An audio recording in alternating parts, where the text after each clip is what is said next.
If you ever sat through a protagonist's boring arc and thought to yourself, okay, this is cool, but when does my boy show up? I promise you, I feel the same way. Because family, some side characters don't just outshine the lead. They make you forget the lead even exists.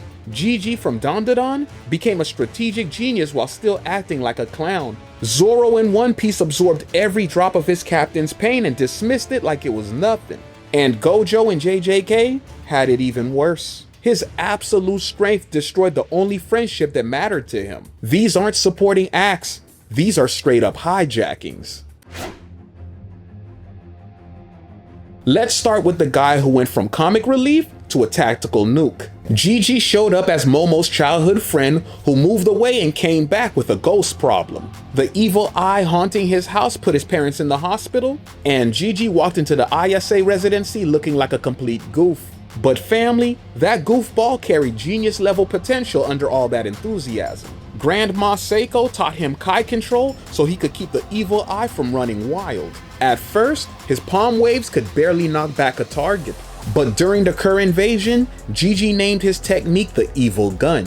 And that name alone made it hit harder through the power of words. Then he unlocked Spiral Power and started tapping directly into the Evil Eye's Kai, which sent his output through the roof.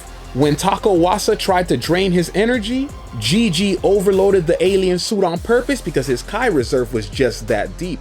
Even after a combined blast from Sudako and Takamichi put him down bleeding, Gigi rose back up. Wounded and wobbling, he still fired off another evil gun because quitting was never in his vocabulary. By the Typhoon Human arc, Gigi was firing his evil gun through walls of a falling plane to blast frozen sharks into a typhoon. And in his fight against Red Baron, the man was swapping control with Evil Eye at an insane speed. He used a molecular technique to hit an enemy made of smoke, something most fighters can't even touch. Gigi didn't just get stronger, he turned himself into a weapon that could adapt to any threat, while keeping that same dorky energy that makes him ask for girls' numbers while he's in class. He even apologized to Momo for mocking her when they were kids, which shows he grows as a person and not just as a fighter. And the way he promised the Evil Eye he would play with him, that empathy from a guy who could have just exercised the spirit shows exactly why the fan base latches on to him.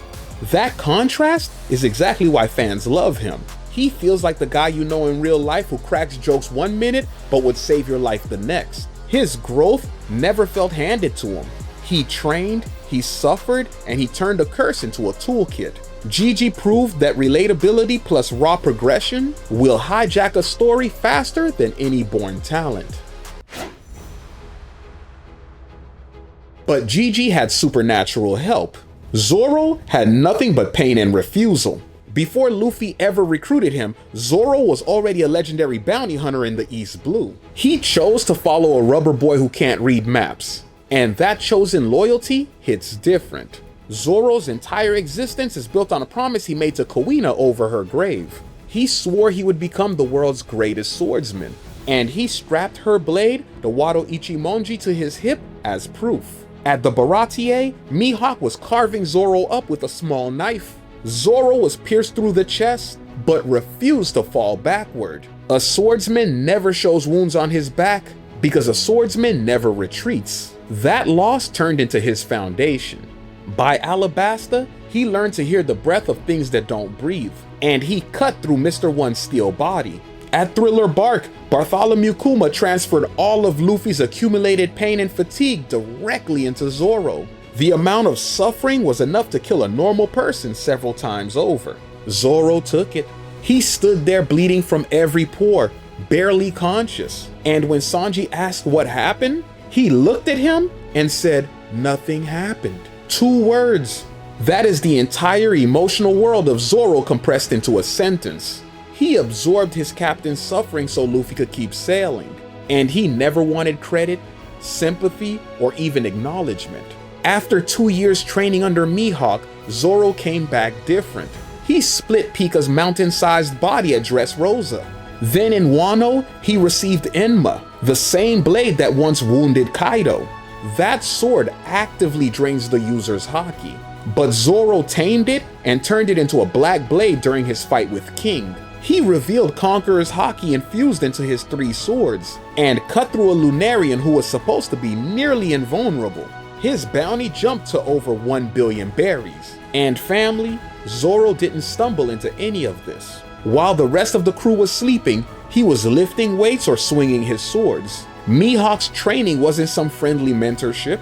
It was 2 years of pure hell on an island that left him scarred, stronger, and somehow even more lost when it came to directions. Zoro doesn't have a devil fruit. He didn't know about any royal bloodline, and there were no lucky shortcuts waiting for him. Every scar on his body, every new technique, and every sword upgrade came from one thing: refusing to quit. He is the most relatable power fantasy in anime, because his strength is earned in blood. And when a character works that hard, the audience stops caring about the protagonist and starts rooting for the man with 3 swords and 1 promise. Zoro chose his burden. Gojo was born with his, and it cost him everything. Now Gojo entered the world with both the limitless technique and the 6 eyes, which hadn't happened in 400 years. He stared down Jujutsu society and declared that throughout heaven and earth, he alone is the honored one. And family, he wasn't wrong. No curse user could touch him. Special grade spirits like Jogo got treated like practice dummies. Gojo was so overwhelmingly powerful that the higher-ups feared him, and his enemies had to build entire battle plans around avoiding him. But all that strength didn't protect him from losing the one person who actually understood him. Geto was Gojo's best friend and his only equal during his time at Jujutsu High. They were called the strongest together, and Gojo relied on him as his moral compass. After Riko died and Gojo killed Toji, it was Geto who stopped him from slaughtering the religious group. That friendship was real, and it was the only time Gojo wasn't alone at the top. Then his best friend turned around and massacred an entire village and killed his own parents. Gojo tracked him down and confronted him, and Geto asked him straight up about his connection between his strength and his identity. When he turned around to walk away, Gojo could have ended him, but he couldn't do it because killing his best friend was a line he could never cross. And that failure haunted him for years. During the Shibuya incident, Kenjaku wore Geto's face and voice to seal Gojo away. The trauma of seeing his dead friend again froze Gojo for a few seconds, which was all the time the prison realm needed after a long battle. His absolute confidence is what makes him great. It lets him walk into any fight knowing he'll win. But the weight of having the entire world's survival resting on your shoulders is already crushing. Add the fact that the only person who ever stood beside him became a monster, and you get the most human story in anime. Gojo's dream is to reform the society he lives in through education, because he hopes his students might one day become his equal. Gojo teases Yuji, pushes Megami, and sees potential in every kid who walks through his door. But deep down, he's still waiting for someone who could stand next to him without looking up. Even his teaching style reveals the cracks. He plays the clown in front of his students because if they saw how heavy the crown really is, they might never want to wear it. Gojo smiles behind that blindfold, but that blindfold itself is a wall between him and the world he's trying to save. The man is surrounded by people, but he's the loneliest god in the room. Now, some people say the protagonists exist for a reason. They carry the central conflict. They undergo the most change, and they anchor the narrative. Side characters support the main plot by definition. And yeah, that sounds good on paper. But Gigi, Zoro, and Gojo prove that the best characters often create their own gravity fields. Gigi's strength progression has almost nothing to do with Momo's arc. Zoro's promise predates Luffy's dream by years, and his loyalty is a choice, not an obligation. Gojo's tragedy with Geto is the emotional backbone of the entire JJK world. Oda didn't write Zoro as a footnote, Gege didn't design Gojo as a cameo, and Tetsuma didn't introduce Gigi for comic relief. These writers knew exactly what they were doing when they handed the emotional keys to the guy standing next to the lead.